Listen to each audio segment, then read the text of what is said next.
noite, CR. É um prazer estar com vocês aqui. Meu nome é Valquíria.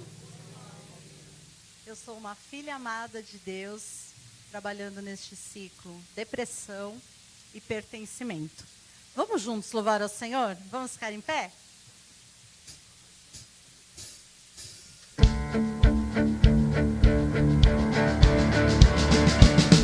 Os montes correm para o mar, teu rio de amor por mim. Eu abrirei meu coração, deixando tua cura entrar. Me alegro por te pertencer, levantarei as minhas mãos. O teu amor me alcança e me faz louvar-te.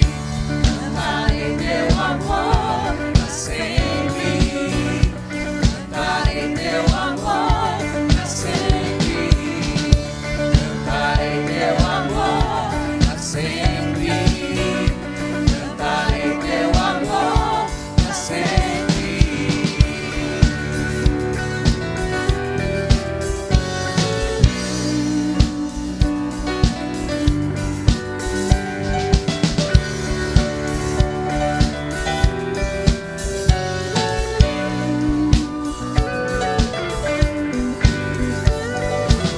Os montes correm para o mar, teu rio de amor por mim. Eu abrirei meu coração, deixando tua cura entrar. Me alegro por te pertencer, levantarei as minhas mãos. O teu amor me alcança e me faz louvar-te.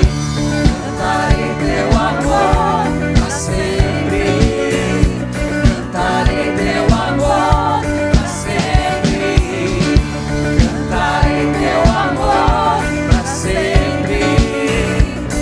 Cantarei teu amor para sempre. Meu coração exulta, de alegria eu canto. Se o mundo conhecer a ti, ele se encherá com a tua alegria. Meu coração exulta, de alegria eu canto. Se o mundo conhecer a ti, ele se encherá com a tua alegria. Cantarei teu amor para sempre. Cantarei teu amor para sempre. Cantarei teu amor para sempre. Cantarei teu amor para sempre. Cantarei teu amor para sempre. Cantarei teu amor para sempre. Cantarei teu amor para sempre. Cantarei teu amor para sempre.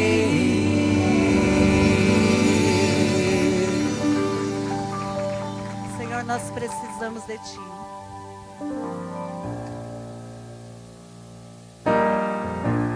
Faça dessa sua oração.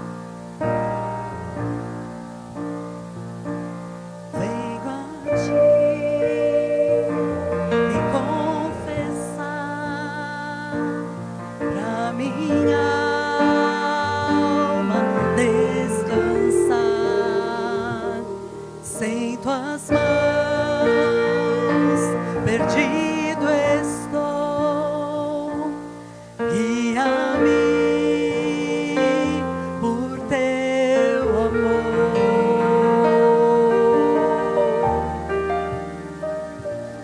Ó Senhor, eu te preciso, mais e mais preciso,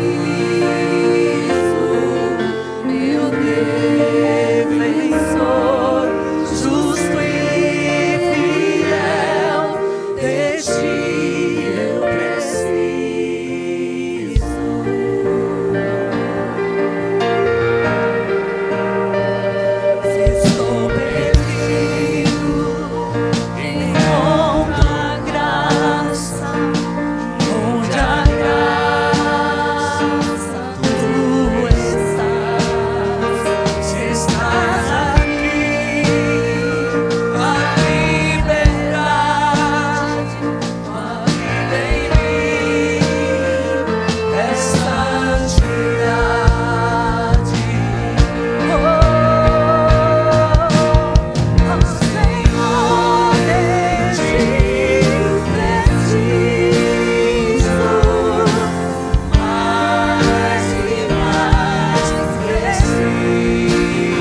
todas as vezes que eu precisar, Ele estará aqui. Tudo que Ele nos promete, Ele é.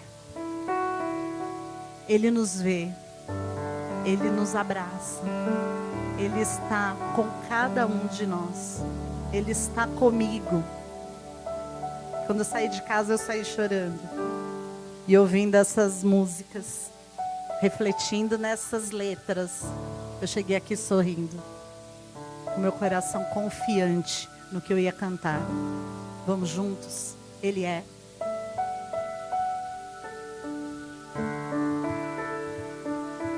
No deserto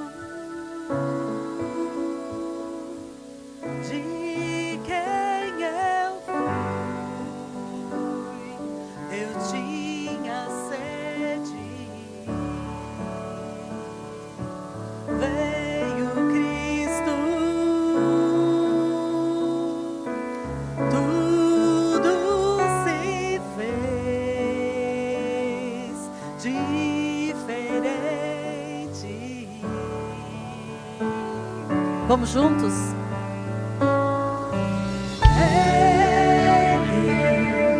Vê meus pecados ocultos,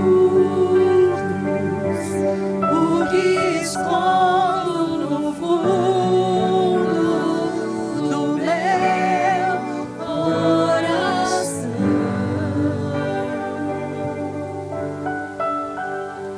Derrama em mim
Vamos mais uma vez agradecer a Deus essa banda.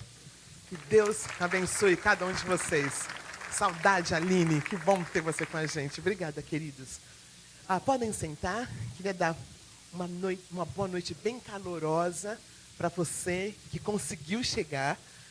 Tem pessoas que estão presas na Willy Borgoff. É culpa de um time aí, viu? Cada um tem o direito de torcer para o seu time, né? Mas esses queridos vão estar chegando um pouquinho atrasados, que ambas as partes da Willy Borgoff está fechada. Então, algumas pessoas vão estar chegando, que Deus as traga em paz.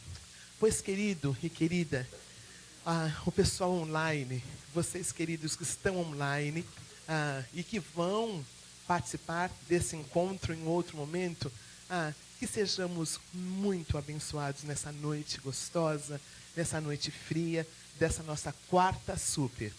Cabe a mim o sagrado encargo de dizer para você que você é a pessoa mais importante da noite. O que nos faz recuperar são relacionamentos. A nossa recuperação não acontece na espiritosfera. Acontece no aqui, no agora, no abraço, no ouvido atento, num olhar carinhoso. Por falar nisso, se você importar de ficar em pé, mais uma vez. E famílias funcionais, elas se tocam, elas se abraçam. Então, se abraça, dá um aperto de mão, seja lá o que você quiser. E se sinta muito bem-vindo. Olha que coisa bonita ver esses abraços, esses encontros. Seja muito bem-vindo, seja muito bem-vinda.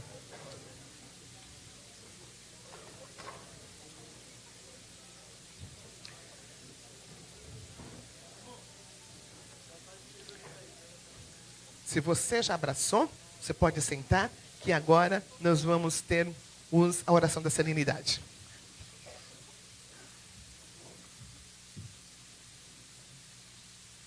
Boa noite. Eu sou a Luciana. Sou uma filha amada de Deus, me recuperando de rejeição, e eu sirvo na sala de apoio da rejeição.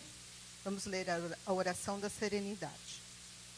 Deus, conceda-me a serenidade para aceitar as coisas que não posso mudar, a coragem para mudar as coisas que posso, e a sabedoria para discernir uma da outra, vivendo um dia de cada vez, apreciando um momento de cada vez, recebendo as dificuldades como um caminho para a paz. E como Jesus, aceitando as circunstâncias do mundo como realmente são, e não como gostaria que fossem, confiando que o Senhor tudo fará, se eu me entregar à sua vontade, pois assim poderei ser razoavelmente feliz nessa vida e supremamente feliz ao seu lado na eternidade. Boa partilha, boa noite. Eu sou uma filha amada de Deus, essa é a minha identidade. E nesse ciclo eu estou trabalhando com essa verdade. Eu quero que essa verdade saia da minha mente e vá para o meu coração, para o meu dia a dia. E meu nome é Roseni. Você que está aqui pela primeira vez, você é especialmente bem-vindo. Nós vamos ter a nossa quarta super com o Olivan. Nós vamos dividir em grupo. Você vai para o seu grupo, mas se você que está aqui pela primeira vez, fique aqui.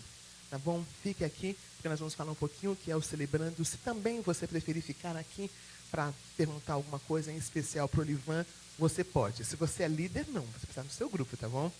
Eu gostaria também que nós agradecêssemos a Deus pela nossa equipe de comunicação que saiu dali, daquela parte, e veio aqui para frente. Vamos agradecer a Deus com palmas para esses queridos? Muito obrigada, viu? Muito obrigada. Multimídia, comunicação e Babi. Muito lindo ver essa parceria desse trabalho com esse ministério tão lindo. Eu tenho alguns avisos antes da nossa quarta super. Nós vamos ter na nossa lojinha. Você que está aqui pela primeira vez, nós falamos que a recuperação ela se dá em novos relacionamentos. Nós precisamos de pessoas com quem caminhar. Nós precisamos de pessoas com quem falar. E a nossa lojinha proporciona esse tempo. Não é só uma comidinha gostosa que tem lá. é um tempo de comunhão. Então, tudo que você compra na lojinha vai para os nossos gastos. Então, que tal as duas televisõezinhas do lado? Vocês viram? Foi a lojinha. Eles conseguiram todo a fiagem para que vocês também, que estão no cantinho, possam ver. Nós temos nosso grupo de oração na sala 9. Eles oram, nós oramos por cada parte do Celebrando, pelo nosso país, pela nossa saúde, pela parte educacional do nosso país, pelo mundo e também pelas necessidades pessoais. Então, se você puder, chegue antes. Se não puder, tente chegar antes, às 19h30. E a querida Elaine, levanta a mão aí, Elaine. Ela tem cuidado do nosso tempo de oração. Muito obrigado, Elaine e equipe. Também nós temos o nosso congresso, que vai acontecer dia 14 e 15 de novembro. E é um tempo muito precioso. Hoje nós não vamos passar o filminho, nós vamos passar a semana que vem. Mas se você tem interesse, você pode... Olha, está escrito aqui, olha. ibab.com.br. É um tempo de muita comunhão. Nós temos pessoas que vêm de vários lugares do Brasil. No ano passado, tivemos algumas pessoas da Flórida, de Orlando, que estão começando o Celebrando nesse outro país, no sul dos Estados Unidos. Então, tempos de muita comunhão. Você que gostaria de se voluntariar, vai ser um prazer ter você voluntariando. Nós temos um grupinho que está cuidando da questão dos voluntariados e nós temos um aviso importante. Nós temos pessoas que vêm de fora de São Paulo.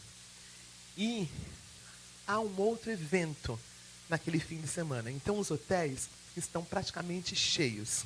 Se você puder hospedar alguém de fora de São Paulo, seria a Roseli. Mas, olha, vamos fala na lojinha, tá bom? Com a Cida ou com a Mrs. Leite, tá bom? Diga que você pode hospedar alguém e depois a Roseli vai entrar em contato com você. Se você está em São Paulo, se você tem uma caminha a mais na sua casa, é muito precioso receber essas pessoas de fora. E, muito bem, acho que acabaram os avisos. Na semana que vem, nós vamos ter uma lição. E essa lição você vai ouvir logo em seguida quem vai estar ministrando, mas é uma lição que fala sobre recaída. Bom, na semana que vem, recaída. Eu acredito que é a Cláudia que vai estar participando, mas depois eu confirmo com vocês. Mas todo o nosso processo é uma lição no testemunho de vida, uma lição no testemunho de vida. Queria chamar o Olivan, querido, para estar aqui com a gente. O Olivan foi um dos meus professores e eu venho de uma igreja muito religiosa, num grupo muito religioso. E quando ele estava dando a aula dele, ele falou de alguém que tinha tido uma recaída. Ele me dava aula. A aula que ele dava foi sobre dependência química, sobre farmacologia, alguma coisa assim, não era, Elivan? Isso. E ele fala que alguém tinha ligado às 2, 3 da manhã, que ele não via há muito tempo, e que ele sentiu que ele precisava sair, ir até o centro de São Paulo e conversar com essa pessoa.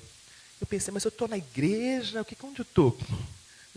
Então eu descobri que a graça de Deus, ela está em muitos lugares. E desde então, eu entendi que eu queria continuar meu curso de psicanálise e descobri que tinham pessoas tão humanas e que amavam pessoas tanto quanto eu amava vindo de uma igreja.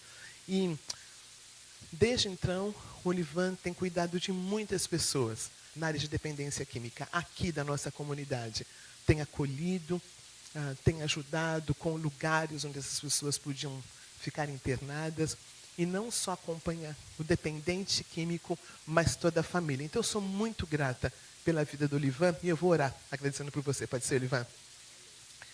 Pai, muito obrigada pela vida do Olivan, muito obrigada pelo presente que é ter alguém que ama pessoas, que ama o que faz e que abençoa tantas vidas. Muito obrigada. Tome esse tempo nas nossas vidas, nos nossos corações. Em nome de Jesus. Amém. Eu estou ouvindo um pequeno eco aqui. Tem como diminuir? Tem um eco aqui?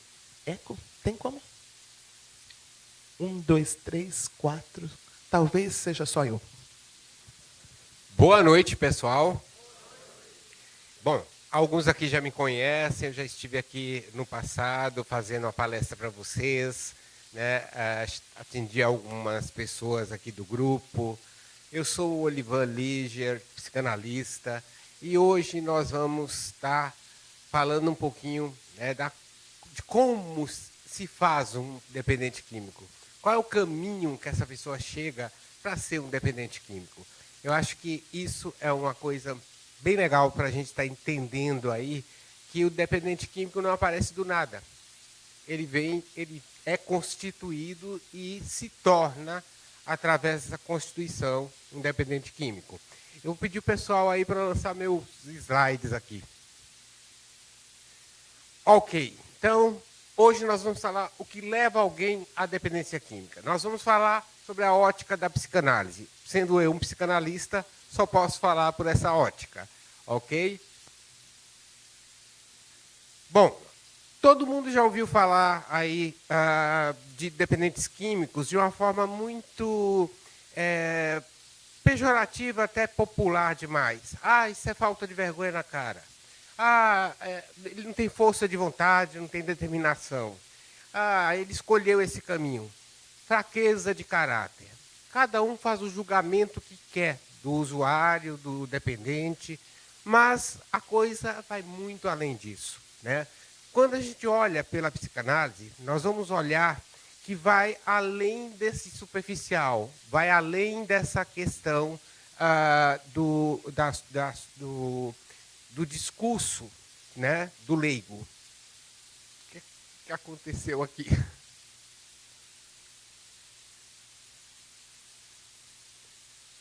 Tá, eu vou ter que pegar meu...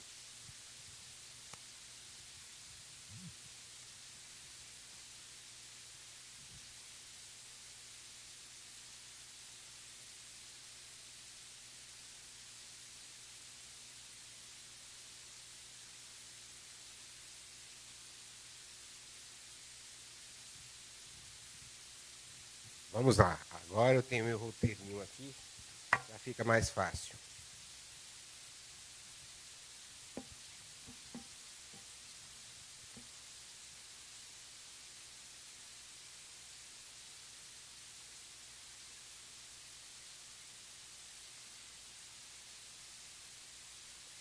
Então, a psicanálise ela vai ter um olhar além desse superficial.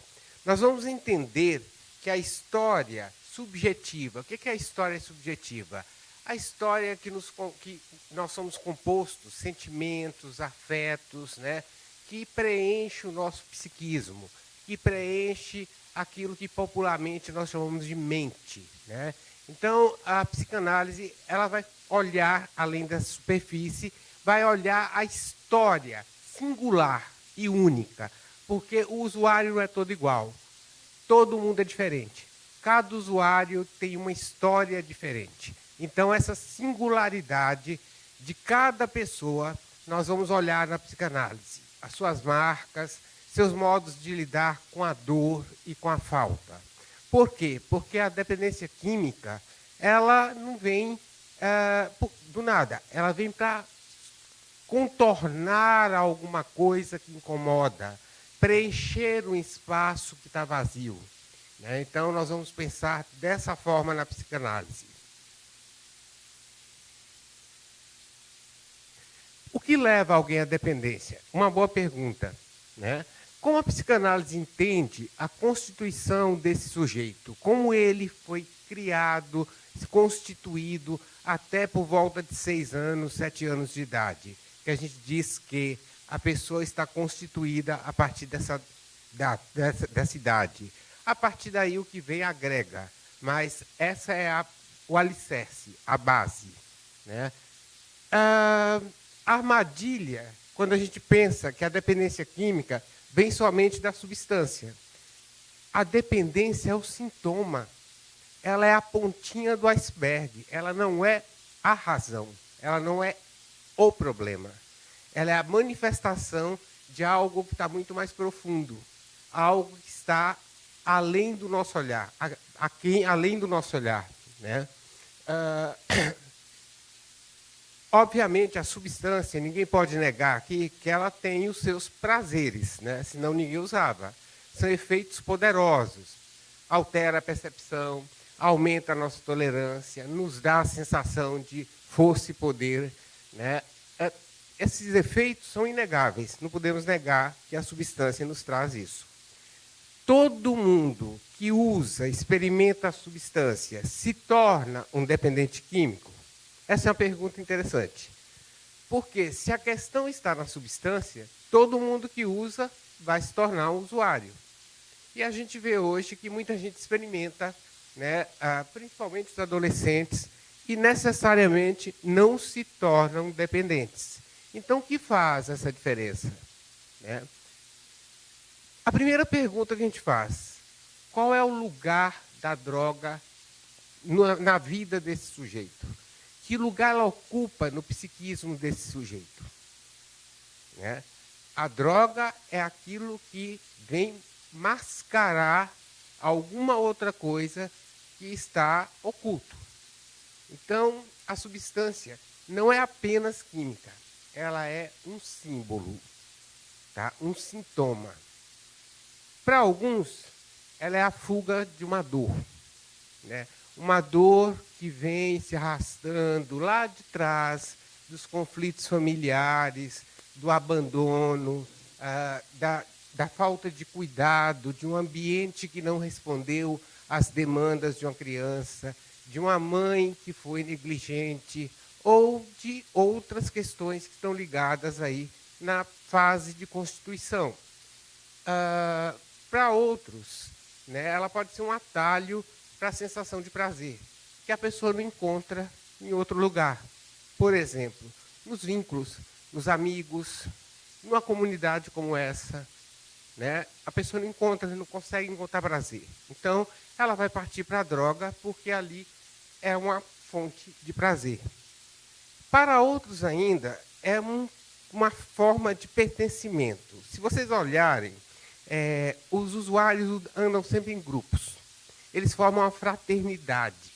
Ah, eu não tenho dinheiro hoje.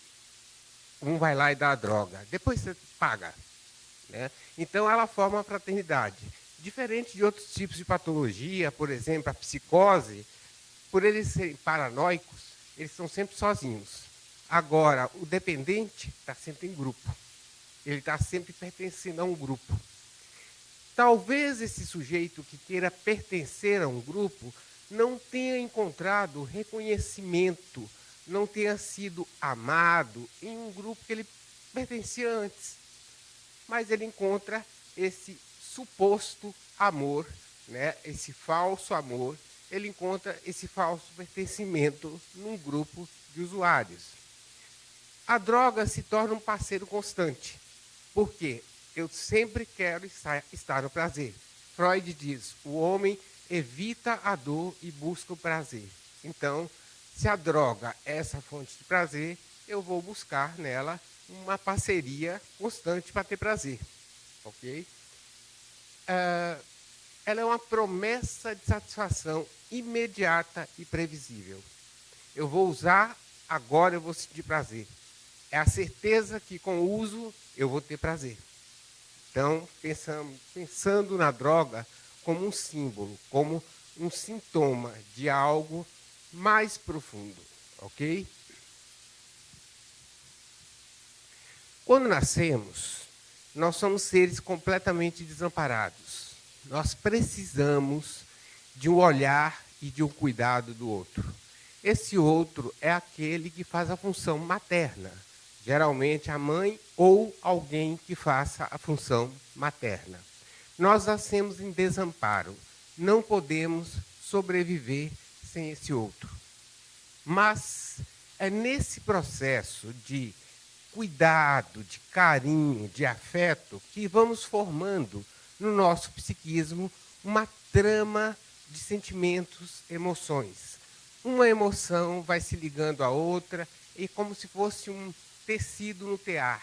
E nós vamos fazendo linha por linha, e ali vai fazendo uma trama de emoções. Isso constitui o que chamamos de subjetividade, né? Mas a mãe não pode responder a todas as demandas do bebê. Uma das demandas é continuar fusionado com a mãe. Mãe e filho formam um todo. A mãe tem que se separar desse bebê. E é nesse momento que a mãe deixa de responder a algo do bebê. Sempre fica um resto que não é respondido. Aí nós temos a falta estrutural. Todos nós temos esse furo, essa falta. Gente que pensa assim, vou aposentar, comprar uma casinha, vou viver na roça, na praia, aí minha vida está completa. Né? Ou vou comprar um carro X, minha vida vai ficar perfeita. A gente vive tentando preencher essa falta com objetos, com pessoas, com parceiros, e essa falta nunca se preenche. Ninguém vai preencher essa falta, porque nós somos seres faltantes por natureza. Em nós existe sempre um furo. E esse furo é importante, porque é ele que nos faz nos tornarmos seres desejantes. Buscar alguma coisa na vida. Correr atrás daquilo que julgamos que vai cobrir a nossa falta, tamponar a nossa falta. Então, é nesse momento aqui que a gente diz que se temos uma falta estrutural. Todos nós passamos a vida tentando preencher esse vazio. Aqui até então nós estamos falando então de uma constituição saudável, né? A mãe deu carinho, deu afeto, a criança começa a nomear esses afetos, a criança começa a aceitar a separação da mãe, ou seja, aceitar a falta estrutural. E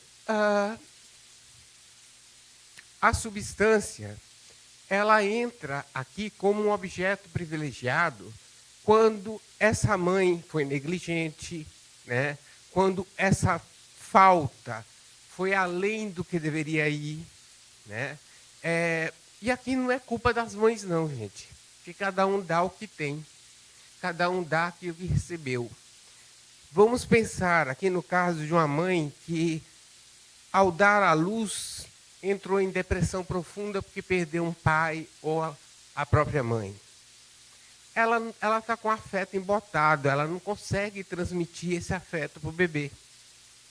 Né? Ou mães que têm outros problemas emocionais, também não vai conseguir. Então, essa constituição vai ficar prejudicada. Né? Aí a gente entende que lá na frente nós vamos achar uma chave mágica na substância. Geralmente começa com álcool. Né? Aquilo que é permitido, é lícito. Todo mundo vai fazer happy hour, tomar cervejinha, né? Um esquinho no fim da tarde. Alguns vão tomar sempre sem se viciar, ou vão tomar esporadicamente de forma recreativa. Outros que têm essa constituição, né, negligenciada, essa constituição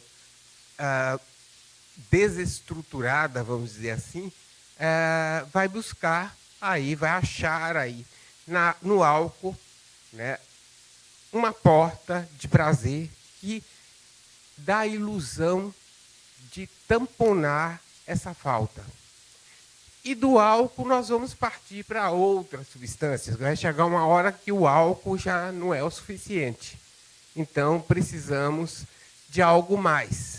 Aí vem a maconha, vem a cocaína, vem os Ks da vida, né? A ketamina e outras drogas, crack, aí por diante. Bom, o que a droga faz? Se falta energia no sujeito, a cocaína dá energia. Te põe gastando toda a dopamina que você tem, né, elétrico, 220. Se há ansiedade, a maconha acalma. Ela te traz uma sensação de tranquilidade, ficar zen, né, na brisa, como o povo fala. Se há solidão, a droga dá a impressão de que você não está mais sozinho, você tem um companheiro ali, imaginário, que é esse prazer que a droga proporciona, você já não sente mais a solidão, é anestesiado pela droga. Se há excesso de realidade, sobrecarga, aquela ansiedade do dia a dia, chega em casa, pega uma cervejinha, vai lá dar uns traguinhos na maconha e tudo se resolve, né? Cria-se uma outra realidade, onde não há sobrecarga, não há problema, está tudo certo, né? A droga não é uma substância qualquer. Com o tempo, ela se transforma no objeto único. É a própria identidade do sujeito. O sujeito vai perdendo a sua essência, a sua subjetividade, e a droga vai assumindo esse lugar. A droga não é mais uma substância qualquer, é um objeto único, absoluto, mais importante do que os vínculos, do que os amigos, do que a própria família. Todo mundo aqui que, né, tem usuários na família ou foi usuário, sabe o quanto esses vínculos, né, afetivos com a família, com os amigos, né, são quebrados a partir do momento que a droga entra. Se esses amigos não usam também, os que não usam são afastados, se tornam, né, distantes. Por quê? Porque a droga, ela forma essa fraternidade, ela aceita quem faz esse pacto de uso com o sujeito. Essa exclusividade da droga mostra, no fundo, que estamos diante de uma questão de constituição subjetiva. Então, vamos pensar num queijo suíço. Vários buracos, né? Ao invés de ter uma única falta, tem várias faltas lá de trás.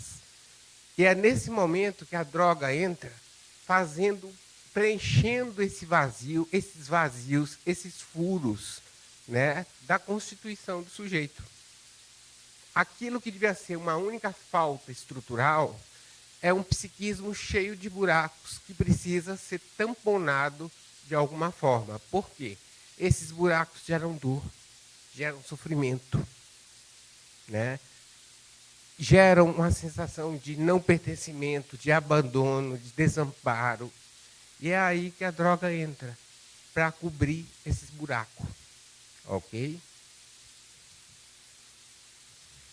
Então, no início, tudo é prazer, né?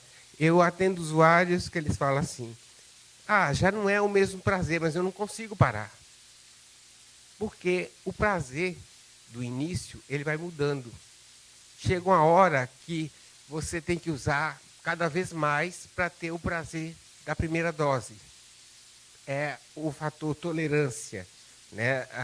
Com o tempo, aquela quantidade não faz mais efeito. Preciso de mais, e mais, e mais. Então, após algum tempo, não busca mais apenas prazer. Entra num ciclo onde o consumo se repete de forma automática. Eu tenho um paciente que, assim, é contado, a cada 3 meses, uma recaída. Né? 3 meses, recai, cocaína.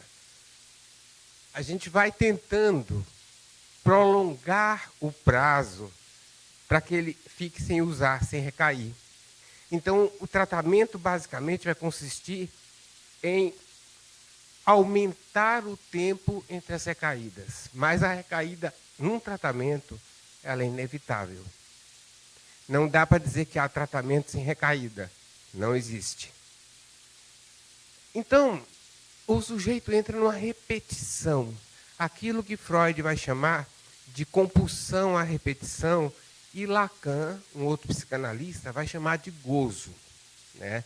É algo que vai além do prazer, que, de alguma forma, causa um certo desconforto, mas, de um outro lado, vai causar bem-estar e conforto. É o gozo mortífero. Ultrapassa os limites do corpo e tenta destruí-lo. Né? Então, a droga, ela, vamos dizer que ela está sob domínio da pulsão de morte. Né? Ela dá prazer, mas mata. É como se o sujeito dissesse conscientemente: eu sei que me faz mal, mas não posso parar. É isso ou vazio insuportável. Entre ter que lidar com o vazio insuportável e usar a substância, eu vou usar a substância, pelo menos eu não estou em sofrimento, saio do sofrimento. Só que eu estou me destruindo. Sem perceber, eu estou me destruindo. E aí vem um antagonismo, vem um paradoxo. Não é mais a busca de prazer, mas uma forma de não enlouquecer diante do vazio. É o sujeito que se sente em completo desamparo. Quando a gente fala de desamparo, a gente fala de uma condição onde a vida está sob ameaça. Eu preciso de alguém, de alguma coisa, para não sucumbir. Muitos dos usuários foram constituídos em famílias de crises, brigas constantes. A mãe brigava com o pai o tempo inteiro, não dava devida atenção a esse bebê, não dava segurança a esse bebê. E é justamente aí que a droga entra no lugar daquilo que faltou lá atrás, do amor, do carinho, do afeto, que constitui a subjetividade do sujeito. A droga entra nesse lugar que está vazio. Ela faz uma suplência subjetiva. Ela organiza a vida do sujeito. Ela organiza, entre aspas, desorganizando. Mas ela faz uma agendinha, né? Então, ela dá ritmo aos dias, oferece pertencimento em grupos de usuário, estrutura até mesmo o calendário. Sexta-feira é dia de bebê. De manhã eu preciso usar para trabalhar, né? E aí tem casos assim seríssimos. Eu atendo um médico viciado em cocaína, pediatra, e de manhã, antes de ir para o ambulatório, ele tem que cheirar. Olha o perigo, não só para ele, mas para as crianças que ele atende. Tirar a substância, né? Por exemplo, numa internação, a gente tem as comunidades terapêuticas e tem as clínicas. As comunidades, elas não são obrigadas a ter médico, tá? Elas têm que ter um responsável técnico, pode ser um assistente social, um psicólogo, mas não precisa ter médico. Uma clínica de reabilitação, obrigatoriamente tem que ter médico. Por quê? Porque nós vamos tirar a substância e vamos desorganizar todo o psiquismo desse sujeito. É nesse momento que tira a substância que ele tem que confrontar o sofrimento que essa substância esconde ou mascara. E isso só pode ser feito dentro de uma clínica, para que esse sujeito passe pelo período de abstinência e, de alguma forma, essa parte subjetiva seja também tratada por um psicólogo, um psicanalista, quem quer que seja, que trate essa parte também. Porque vai haver, ao retirar a droga, abruptamente, uma desorganização estrutural do psiquismo desse paciente. Ok? E por isso que tantos recaem, porque tira a droga, mas não trata a questão que origina o uso da substância. Aí a recaída é certa. Não dá para você sair de uma clínica sem passar por um período de tratamento psicológico. É impossível, porque se você vai recair. É fato.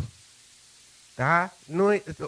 Vocês podem perceber que as pessoas tentam até se manter, né, limpas, mas chega uma hora que recai. E aí começa de novo todo o ciclo repetitivo do uso. Tratar não é apenas tirar droga, mas é criar novos caminhos de significação, de laços e de desejos. Bom, o usuário ele só está pensando no aqui e agora. ele quer terminar logo o que ele está fazendo para usar a substância. Ele fica contando os minutos que ele vai encontrar o grupo para poder usar a substância. Né? Então, é aquela pressa, tem uma certa demanda de pressa ali. O que acontece? É preciso, primeiro, preencher esse espaço que a droga dá de prazer com outros prazeres, abrir a possibilidade de criar outros prazeres. Uma das formas que nós conduzimos um tratamento é justamente tentando abrir novas possibilidades e tentando dar uma nova significação a esse vazio que faz com que o sujeito vá buscar a substância. E a família? Onde entra nisso? Bom, o papel da família na recuperação é fundamental. Não dá para tratar o sujeito sem tratar a família. Porque o usuário, na verdade, ele é o fruto de uma família doente. Tá? Essa doença se manifesta através de um casal que briga constantemente, de conflitos familiares, que aparece o tempo inteiro, né? De posições autoritárias e rígidas demais. Então, cabe à família reestruturar-se também durante o tempo de reabilitação, para estar pronta a dar apoio afetivo e emocional ao aquele que está se recuperando, ao usuário em recuperação. Cabe à família participar do tratamento, ter informação. Né? Quanto mais informação, quanto mais orientação a família tiver, e quanto mais a família se tratar para não repetir os conflitos, criar um novo ambiente, melhor. Porque se ele volta para o mesmo ambiente conflituoso, vai recair. Tem que haver uma reestruturação das relações familiares. A posição de cada um nessa família, qual é? Qual é a importância ou a posição que esse usuário ocupa?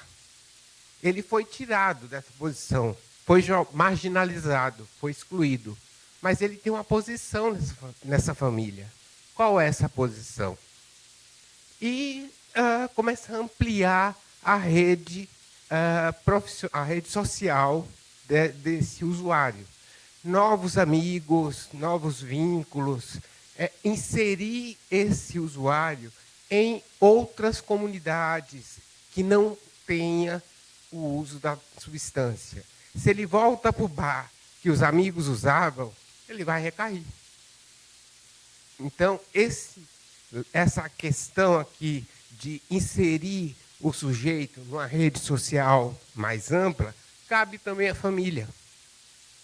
É a família que sai com o usuário para viajar, é a família que cria, né, possibilidades desse usuário frequentar novos lugares, não fica na vigilância, no controle o tempo todo, porque esse sujeito controlado o tempo todo, ele se sente extremamente inferior, que alguém precisa controlar.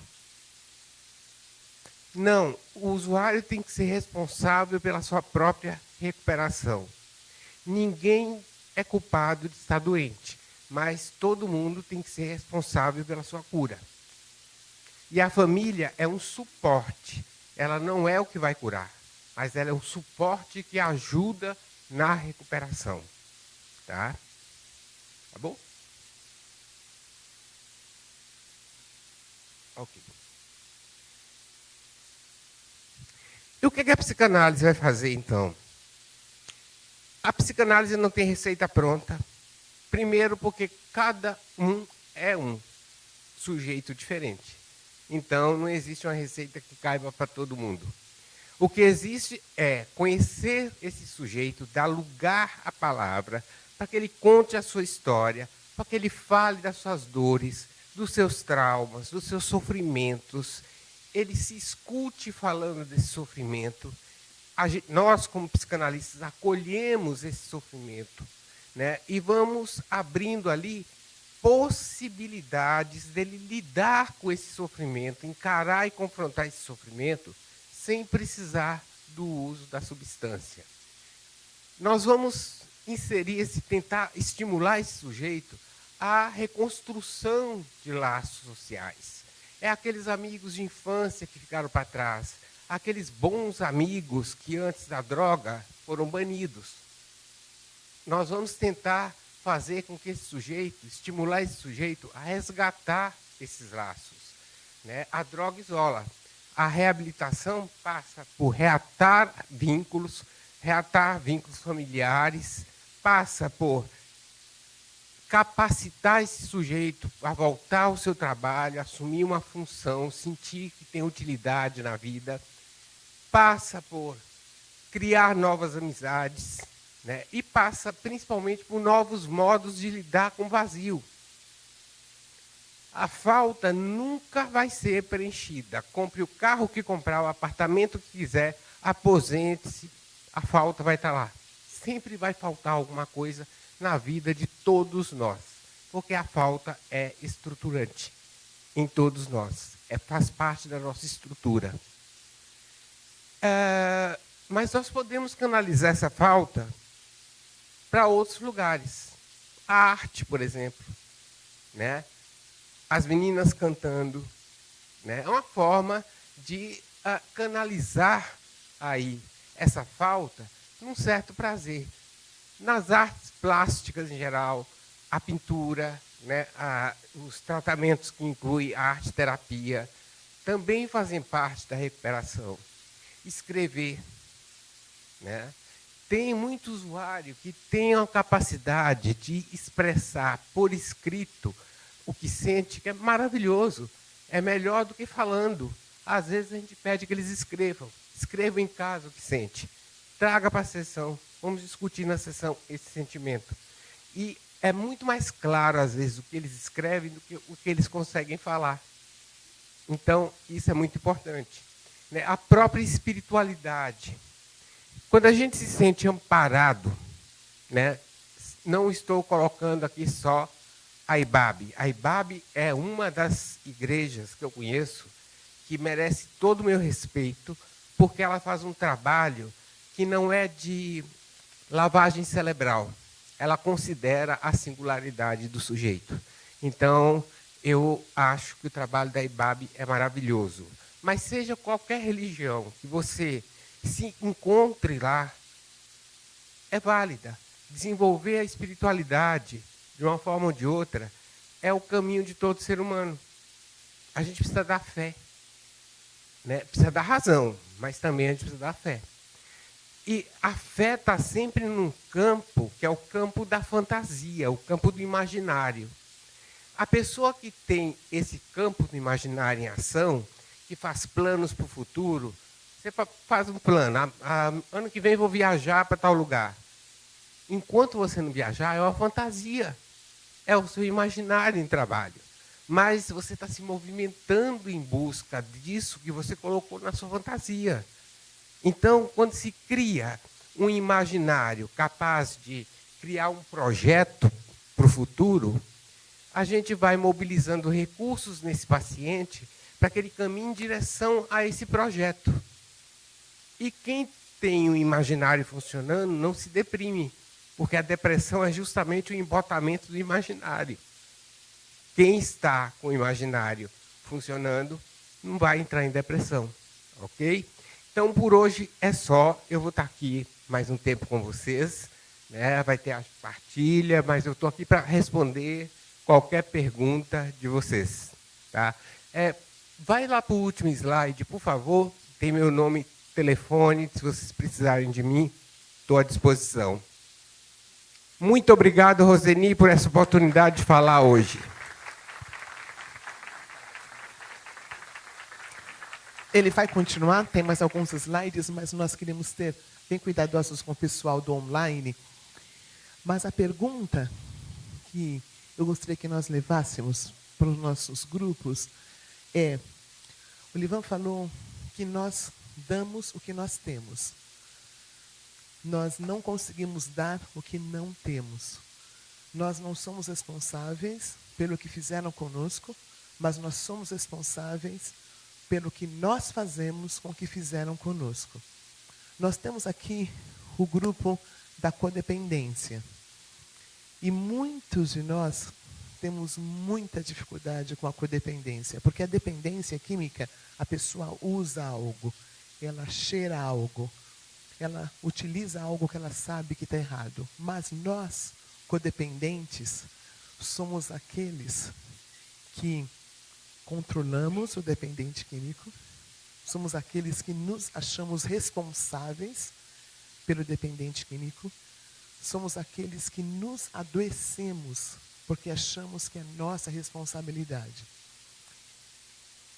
Então, a pergunta morte aqui que eu pensei no meu coração é: você entende que você é um filho amado de Deus, mesmo lidando com dependência química?